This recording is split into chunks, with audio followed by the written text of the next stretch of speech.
What's up, lucky gamers? It's Lucky Lux. All right, so today we're going to be talking about something that honestly is pretty awesome, pretty amazing. The main bulletin buffs, right? So you've seen a couple people posting videos on them, and honestly, they're really cool. The buffs add a kind of new flavor to the characters. Now, I'm going to say this very early in the video. This is only main bulletin buffs for these characters. We do not know if they are going to go live and what's going live, right? Some of these feel like they're going to be specific just for the raid because they're a little too strong, but some of them I do see as a buff that could go live into the live game, right? Gordan from Pridwin has taken upon himself to do a full like kind of translation for the characters, so we're gonna go over them, and hopefully you guys see some of these. Is really awesome, really great.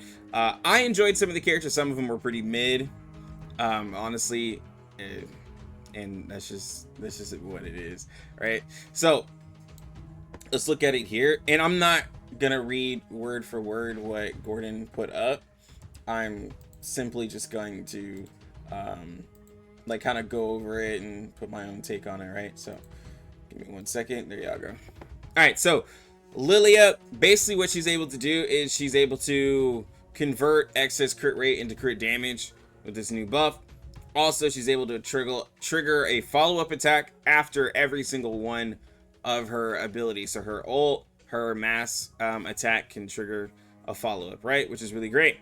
If she triggers that follow-up before she ults, she can increase the damage of her ult by 75% per stack. And this seemed to have an infinite stack.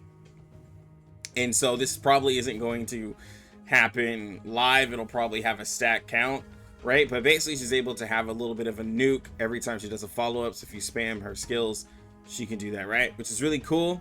Really cool. The conversion from crit rate to crit damage was what people really wanted from Lilia. Now she still suffers from a low attack stat, but if she comes into the game with this live, she will move up because that'll give her a pretty strong place as a P0 character. Like, of course, obviously under Windsong, but that would still give like a nice reality star character. Centurion got a buff as well.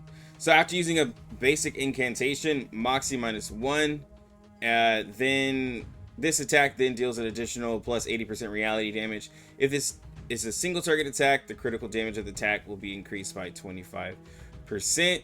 So it just allows her to scale off of her Moxie and get some extra crit damage, which is really nice because we already know that crit is meta. After casting Reality Show Premiere or critically striking, Centurion gains +1 Moxie. So this gives her an extra way to get Moxie like crazy. And then whenever you lose Moxie, all allies gain a layer of focus fortitude. Each layer of this increases crit rate and crit damage by +2%. So it literally allows her to be a crit support, which gets you up to 30% crit rate and 30% crit damage while having her on the team, which is insane. That's just for free. That is literally the P0 Vila buff, but that's just passive for the whole team for just ulting, and it's really easy to ult with her. Pretty crazy. Regulus, I'm gonna say her buffs are pretty mid. Like, they're just really okay. And they really went into the support part for her because her damage was like bad. And they went full in on support. So Restless Heart now also provides 1 extra AP, so you can play 5 cards. So it kind of makes you not want to get rid of Restless Heart because then you can just keep 5 AP. But like the purpose of having her on the team, like she's just kind of sitting there, and so you're gonna have to refresh her cards a bunch of times. After casting her ult, she grants +1 Moxie to adjacent allies, so she becomes a Moxie support. But again, when I was using her, of course, and against Abyss, it just felt like she was just lackluster, and I would rather just have somebody else than her on the team. Now, Drus's buff is actually pretty crazy. It gives her Circle of Life a wild buff, right? Now, she's still niche a little bit, but since she can CC now, it kind of has people Really digging these changes under Circle of Life. So Circle of Life, damage heal plus 10%, leech rate plus 10%, damage dealt plus 20%, and damage dealt plus 1% per 100 of Drus's attack. Finally, plus 50% penetration rate against targets affected by petrify. So you get so you're able to get penetration rate against targets of petrify, but the main thing is the damage dealt buff, that she can literally get a crazy damage dealt buff for like free, basically. Like the amount, like, so you get damage dealt plus 100, and if you think of characters like Cabana that can give attack, this is just giving a damage dealt buff. Like it's kind of crazy, and you can just go all in on attack and just have all of this extra damage. So go life. This would make plant characters hit a lot harder. Of course, they're not necessarily crit, but you could have Vila on the team to help them crit. But like this was pretty crazy. Eternity was a big change as well. She was able to get some Genesis damage, which was wild, and it was critting. The start of battle, gain Blood of Immortality. Basically, it just allows her to start off a little bit strong. Blood of Immortality, max HP plus 20%, damage dealt plus 25%, damage healed plus 25%. After attacking, lose 10% of current HP and deal additional Genesis damage of 50% of lost HP and can crit. So you're wanting to give her a really large health pool, and then she also does Genesis damage. So they gave her Cacanya's Psy Cube, actually, and she was able to do some pretty crazy damage on Abyss. Of course, Abyss takes a bunch of Genesis damage, but it allowed her to work with her damage to take out a target. She gets, this kind of makes up for her damage, and she still has high survivability, but she gets crit Genesis damage, which is kind of wild. And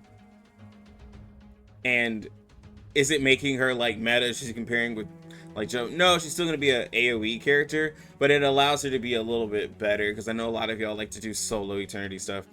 Cabana's buff was insane. Her ult benefits from Incantation Might buffs as well, so she can double dip into Incantation Might and ult might. Even Gordan here was saying this is low-key kind of crazy, because you can double dip, you can scale off of both, and she also gives herself full moon at the start of the battle. She gets 4. Well, they gave us a P2, so she was able to get 4 stacks of it, right? And then she gets full moon every round, so she's getting a big damage bonus as well. It was kind of crazy, honestly. Oh, I need to tell. No. This is, yeah, this is. All right, so six got some pretty interesting buffs, because a lot of people didn't like the fact that I was saying that 6 kind of fell off a little bit because the new characters are kind of crazy.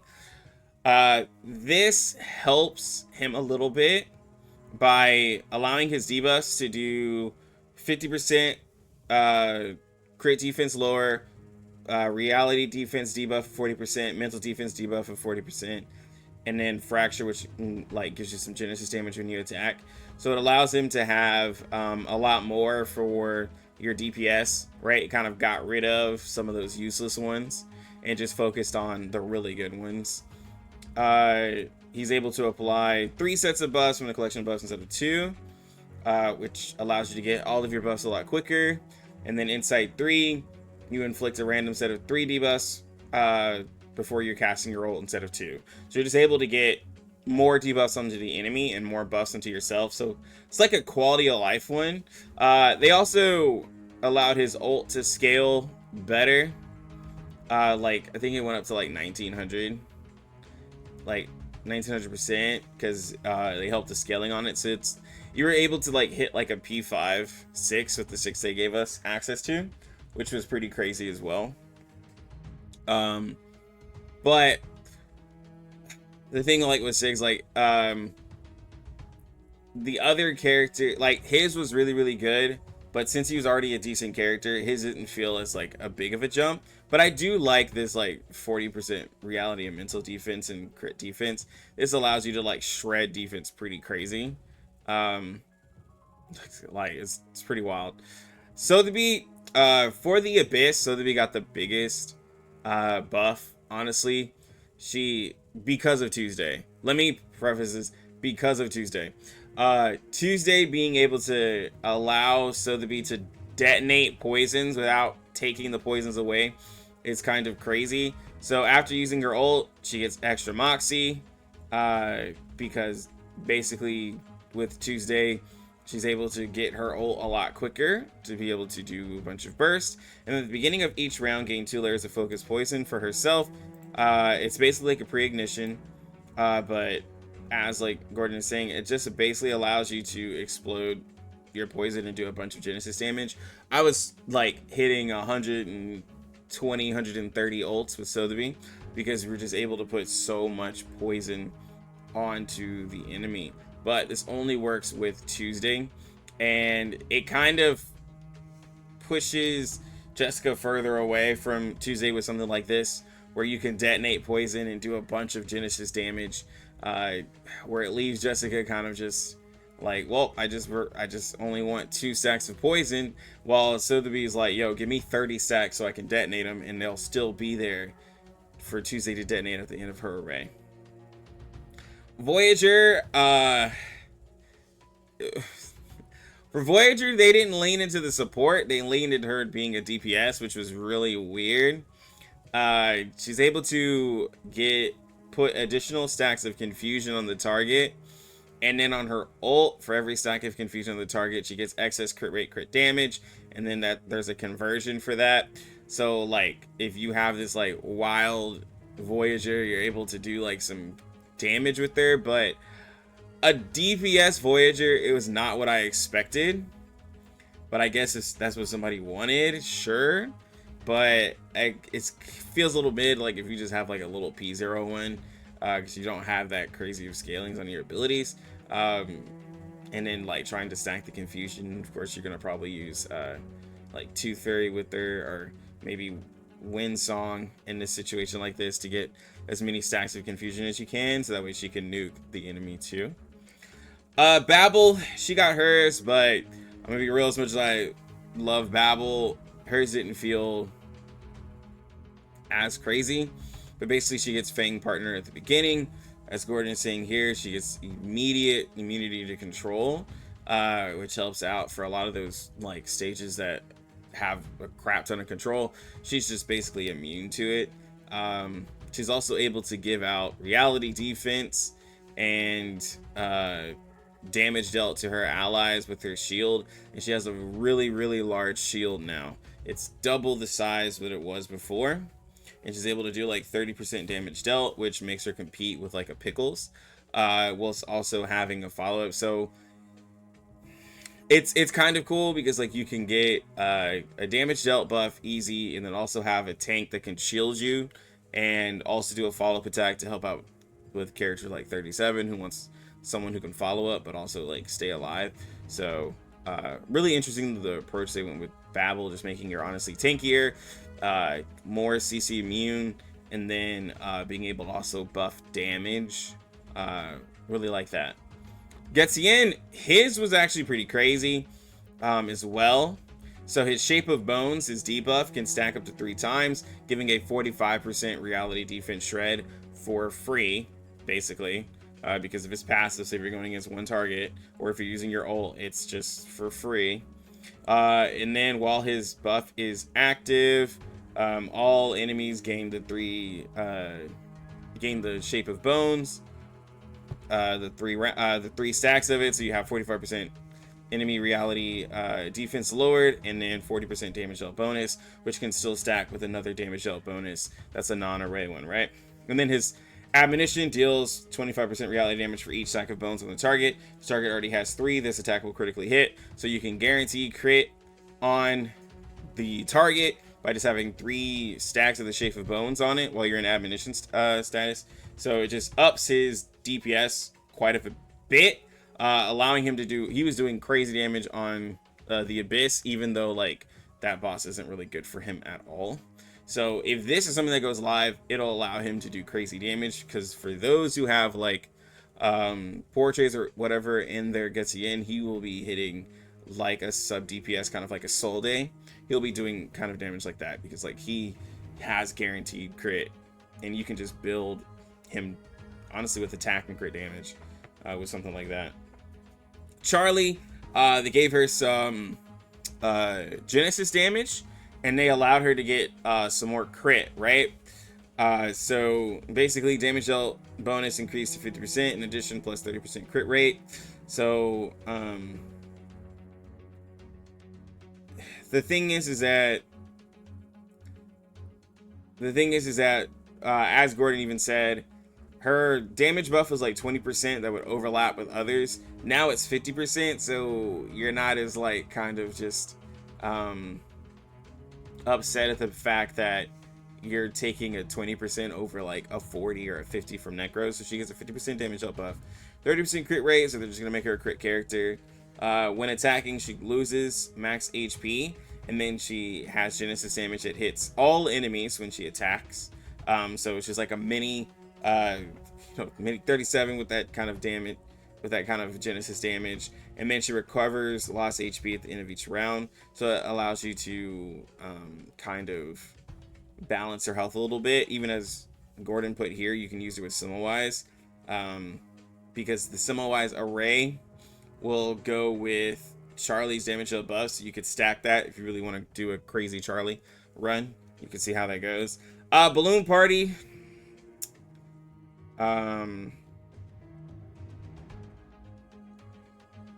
it's just like okay. So basically, she's able to get her counter up a lot better and heal a little bit, and do a little bit of damage. But hers wasn't crazy. I'm gonna be honest. Balloon Parties wasn't crazy. I used her, but it was like meh. Desert Flannel, hers was actually crazy with her insight based off of how many beast characters you have on the team. You can give extra moxie to everybody on the team. So I did a full beast team, and they were all sitting at like 3 or 4 moxie, right? Insane, because you can ult cycle. Even Gordan was saying like Melania, Shemaine, Getien, Centurion, and it even puts like characters like Leilani and Darley a little bit up too. So this was a crazy buff. And seeing that Eagle got a buff, what if Leilani got a buff with something like this as well? This seems like a really crazy thing. And then when allies other than Desert Flannel cast their ult, Desert Flannel and the character in position 1 gain plus moxie. So she's able to be a huge moxie support, and then you can buff up a hyper carry, somebody like Melania or Centurion, Shemaine, somebody to give them a bunch of moxie for them to just ult a bunch of times. This was a crazy change on Desert Flannel and was a very fun team. Boran Bloom, she's just able to stack more reality defense, and if you attack a target 20 times, you're able to get some extra moxie when doing it, so she can get some ult cycles going. Wasn't crazy, helps in shredding a lot of reality defense, but like at this point, with the amount of reality defense shreds I've seen from these characters, it was getting a little like wild with how much they were focusing on it. But Boran Bloom, like, I mean, people still love her. At this point, I've kind of retired Boran Bloom. Like, she's done really well from the beginning. But, you know, there's obviously some 6 stars that can do a little bit better. But if you really love Boran Bloom, she did get a buff for the mains bulletin. Eagle got the craziest change. Just sucks that she's a 4-star, but basically she's able to do a ult after allies cast ult, so it's kind of like a follow. So if Getien or Flannel ult, then you can ult. If you've seen Devil Bull's videos, Devil Bull did one, I did one on my stream as well. You just cycle a bunch of ults, and Eagle's doing a follow-up after. I was able to get 1.5 with it. I think Devil Bull has a little bit more portraits and was able to get over 2 million, but still it allows Eagle to do a crazy amount of damage, and then Getien being to have all that like uptime on his ult, his admonition was going crazy. Centurion was doing really good damage, and then Flannel's able to give everybody extra. And then remember, Centurion with her losing Moxie, she's able to give everybody 30% crit rate, 30% crit damage. Then you have the 40% damage dealt. You have the the buffs from Flannel when she's ulting. So these are all really great changes, honestly. Here's my like final thoughts on it. I hope that Bluepac brings this to the game, but then looks at other characters that could use a buff. Like, they got all the standard characters, but then like what I feel they kind of did, some of you might not agree with me, they showed us all fighting Abyss, and then it kind of made me think like, well dang, like 37, a P037 doesn't even seem as fun or as crazy compared to the buffs that they gave these other characters. So I hope they don't forget about old little 37. Maybe because she's so popular, they felt like she didn't need one, because every character they feel like people keep saying is a buff for her, but they left P037 in the dust with these new character changes. Like, I mean, it's just crazy how also characters like Pickles, I feel like kind of gets left in the dust now. The new characters, we already know about Shemaine, and they mentioned Shemaine as well.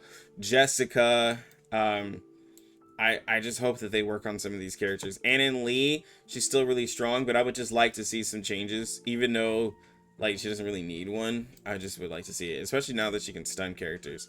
It's really good. But this video is long enough, but I hope you guys enjoy this. Please just give it a watch, and let me know what y'all think about these raid new character buffs. But anyways, I'm Lucky Lux. You lucky gamers, have a good one. Lucky Lux out.